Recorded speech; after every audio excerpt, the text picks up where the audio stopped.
The great stress that Jesus faced. Many people think that the road to the cross was easy for Jesus. If the decision were easy, the value of Jesus' sacrifice would be diminished. We read that Jesus was overwhelmed with sorrow to the point of death. Imagine this. You were about to go through one of the most painful deaths a person can experience. There will be humiliation and insults thrown at you, and the people coming to arrest you are coming soon. The book of Luke tells the story of Jesus' final journey to his death.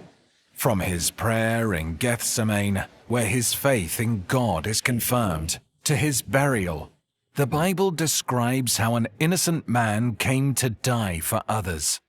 The Gospels each include a narrative that describes the time that Jesus, his disciples, and others spent in the Garden of Gethsemane, just before Jesus was arrested. Jesus prayed to his Father in the garden 3 times, saying, "And after going a little farther, he fell face down and prayed, saying, 'My Father, if it is possible that is consistent with your will, let this cup pass from me, yet not as I will, but as you will.'" Matthew 26, verse 39, Amplified Bible. A little later, Jesus prays. He went away a second time and prayed, saying, "My Father, if this cannot pass away unless I drink it, yours will be done." Matthew 26, verse 42. These prayers shed light on Jesus' state of mind immediately prior to his crucifixion and demonstrate his complete surrender to the will of God. The cup that Jesus is referring to is the suffering that was going to befall him in the future. It is as if Jesus were being presented with a cup that was full of bitterness, and it was expected of him to drink the entire thing. In Matthew 20, verse 22, Jesus talked about suffering. But Jesus replied, "You do not realize what you are asking. Are you able to drink the cup of suffering that I am about to drink?" They answered, "We are able." Matthew 20, verse 22. When Jesus prays to the Father, "Let this cup pass from me," he is expressing the natural human desire to avoid pain and suffering. Jesus is fully God, but he is also fully human. Though perfect, his human nature still struggled with the need to accept the torture and shame that awaited him. His flesh recoiled from the cross. In the same context, Jesus tells his disciples the following: "Keep actively watching and praying that you may not come into temptation. The spirit is willing, but the body is weak." Matthew 26, verse 41. When Jesus prayed, "Let this cup pass from me," he was fighting against the desires of his flesh, which yearned for self-preservation and comfort. The struggle was fierce, overwhelmed with sorrow to the point of death. Then he said to them, "My soul is deeply grieved, so that I am almost dying of sorrow. Stay here and stay awake and keep watch with me." Matthew 26, verse 38. This prayer, more than anything else, demonstrates that Jesus was in every way fully human. Jesus had foreknowledge of what was to come. Mark 8, verse 31, Amplified Bible. "And he began to teach them that the Son of Man must of necessity suffer many things and be rejected as the Messiah by the elders and the chief priests and the scribes, and must be put to death, and after 3 days rise from death to life." The torment that he was going to go through was going to be more than just physical. It was also going to be mental and spiritual. Jesus was aware that it was God's plan for him to be crucified, that God wanted him to be pierced for our transgressions and wounded for our healing. Jesus knew that this was the will of God. Isaiah 53 verses 5 to 7. But he was wounded for our transgressions. He was crushed for our wickedness, our sin, our injustice, our wrongdoing. The punishment required for our well-being fell on him, and by his stripes, wounds, we are healed. All of us, like sheep, have gone astray. We have turned each one to his own way, but the Lord has caused the wickedness of us all, our sin, our injustice, our wrongdoing, to fall on him instead of us. He was oppressed and he was afflicted, yet he did not open his mouth to complain or defend himself. Like a lamb that is led to slaughter, and like a sheep that is silent before her shearers, so he did not open his mouth. Jesus loves mankind, but his humanity dreaded the pain and sorrow he faced, and it drove him to ask his Father, "Let this cup pass from me." The phrase, "let this cup pass from me," appears in Jesus' prayer, and it contains two significant qualifications. To begin, he utters the prayer, "if it is possible." Jesus implores his Father to let him choose an alternative path to redemption for humankind, if one exists.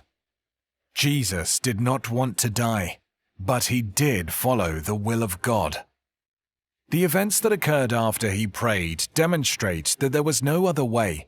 The sacrifice of Jesus Christ is the only one that could possibly redeem the world. John 1 verse 29. The next day he saw Jesus coming to him and said, "Look, the Lamb of God who takes away the sin of the world." Revelation 5 verse 9. And they sang a new song of glorious redemption, saying, "Worthy and deserving are you to take the scroll and to break its seals, for you were slain, sacrificed, and with your blood you purchased people for God from every tribe and language and people and nation." Second, Jesus prays, "Yet not as I will, but as you will." Jesus was committed to the will of God, body, mind, and soul. The prayer of the righteous is always dependent on the will of God. Matthew 6, verse 10, Amplified Bible. "Your kingdom come, your will be done, on earth as it is in heaven." In the Garden of Gethsemane, Jesus conquered the flesh and kept it in subjection to the Spirit. He accomplished this by submitting himself wholeheartedly and fervently to the will of God.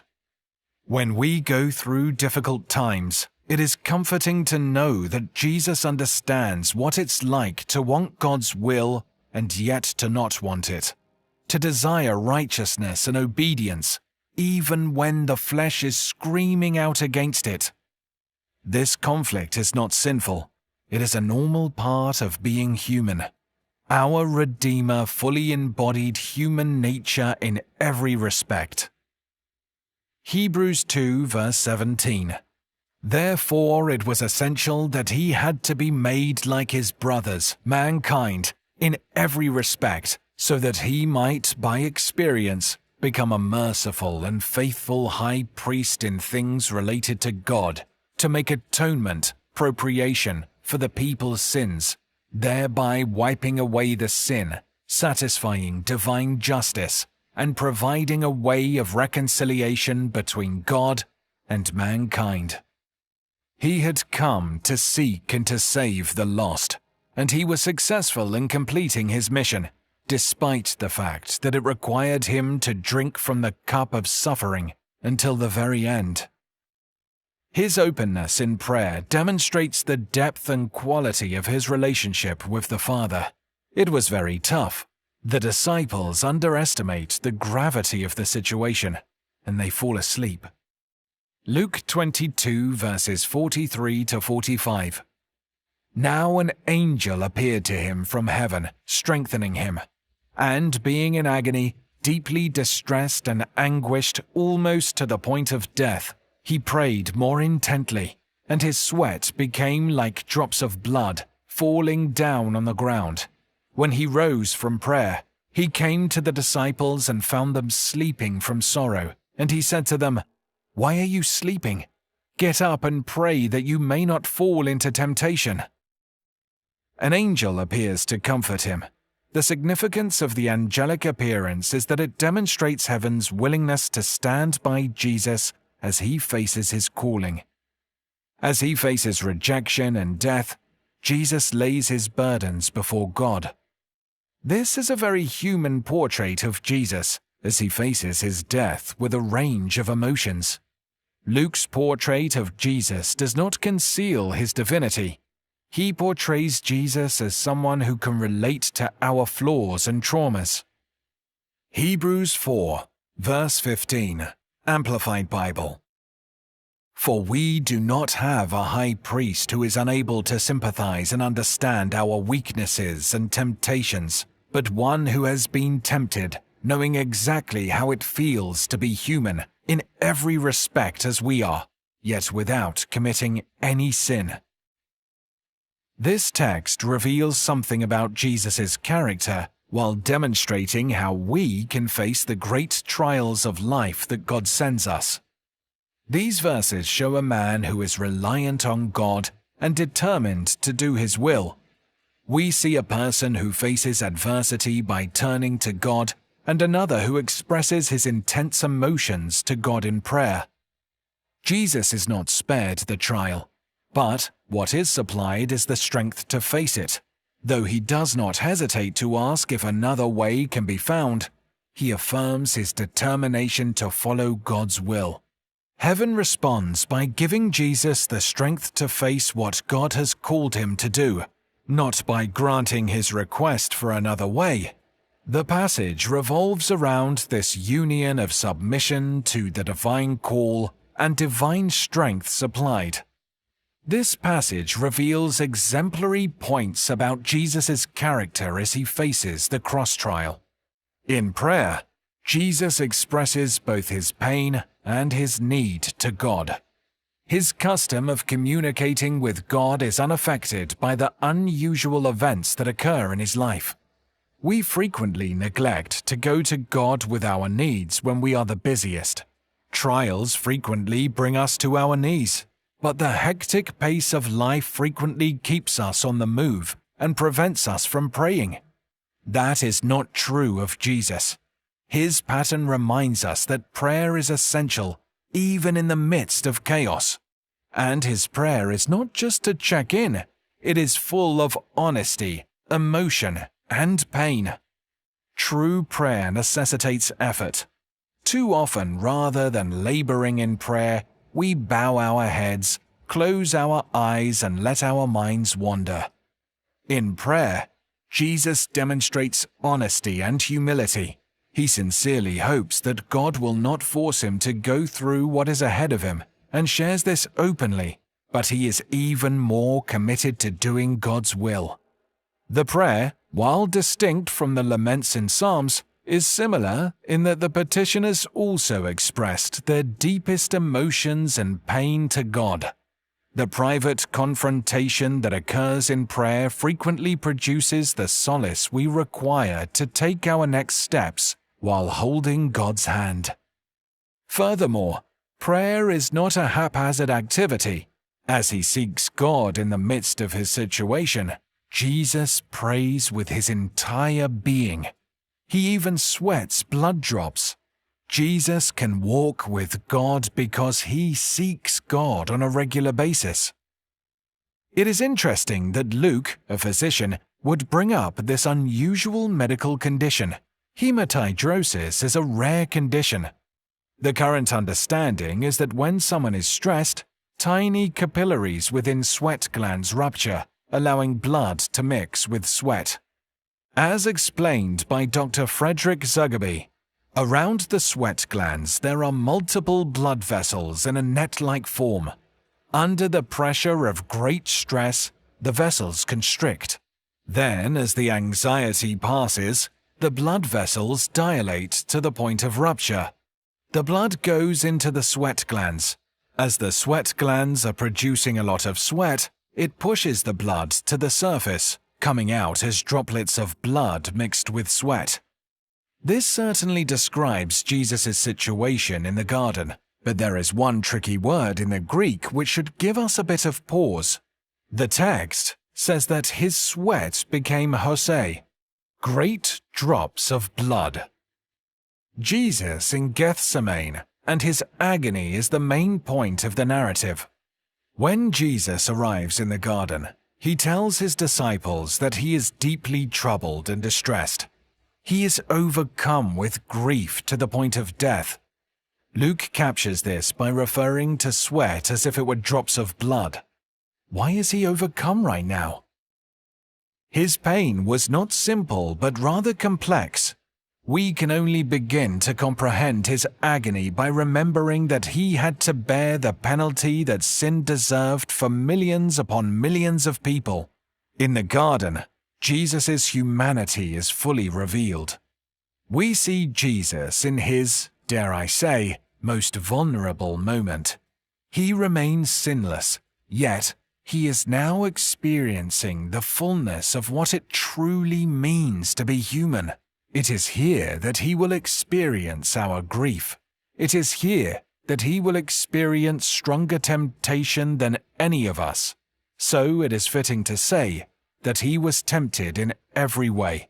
And it is the view into the cup that causes Christ to pray, "If it is possible, take this cup from me." He appeals. Silence. He appeals a second time. Silence. He appeals a third time. Silence. This silence lets us know that this was God's will.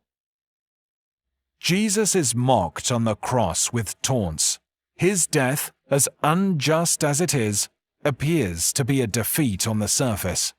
But because of who he is, Jesus transforms it into victory, not just for himself, but for all who accept what he accomplished on a solitary piece of wood one Palestinian afternoon. Every leader feels alone at times, especially when venturing into new territory. In the Garden of Gethsemane, Jesus experienced one of his most lonely moments. Every member of his team deserted him just hours before he was to be tried, tortured, and crucified. His story in the garden is one of history's most potent examples of a leader's dedication. Every leader who does something significant for God has a Gethsemane experience. What can we learn from this lonely time?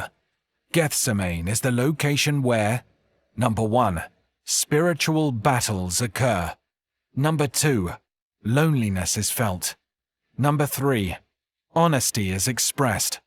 Number 4, submission is required.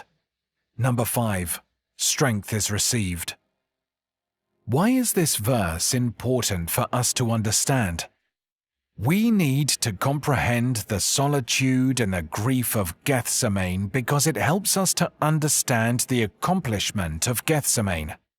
Some have seen a relation between bloody sweat on the brow of Jesus with the curse of Adam, who would toil by the sweat of his brow.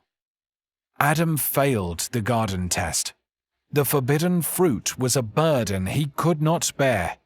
He stumbled, and humanity was born as wrathful children from that point forward. However, Christ, the greater Adam, triumphed in the garden where Adam failed. The blood of Christ combines with Adam's sweat. He took the curse upon himself. That is why we are to witness Christ's anguish in the garden, because he could not let go of the cup, and he drank it all the way to the bottom. It means that there will be no more wrath directed at those united to Christ. He drank it instead of us. If he drinks it all, there will be none left for us. Yes, this was accomplished at Golgotha, but the obedience demonstrated in Gethsemane was also instrumental in removing the curse from us. His complete compliance at this time has been transferred to our account. This also lets us know that Jesus understands how it feels to be alone. He comprehends pain, He understands pain. We express our distress to him. He comprehends. He has faced more temptation than any of us will ever face. He willingly and knowingly looked into the cup and drank it to the last drop. We can entrust our pain to him. Have you ever had doubts about God's love for you? Take a look at the Garden of Gethsemane. You can see the Son of God sweating profusely, like drops of blood, or perhaps sweat mixed with blood. And you can see his determination to not only obey the Father, but to obey the Father in redeeming humanity. He drank from the cup in your honor. Look no further than the Father's silence. There was no other way to redeem humanity because his wrath would be poured out on his Son. Allow the logic of Romans 8 verse 32 to motivate you. He who did not spare his own Son, but gave him up for us all, how will he not also, along with him, graciously give us all things? If God had not been committed to your redemption, he would have let that cup pass from Jesus in the garden and transferred it to us instead. He would have let humanity be swallowed up by his wrath while preserving his Son. He, however, did not. Not only because he loves us, but also because this is who God is. It is in his nature to be self-giving, to give of himself so that others may live. You can have faith in this. Who can be against you if God is on your side?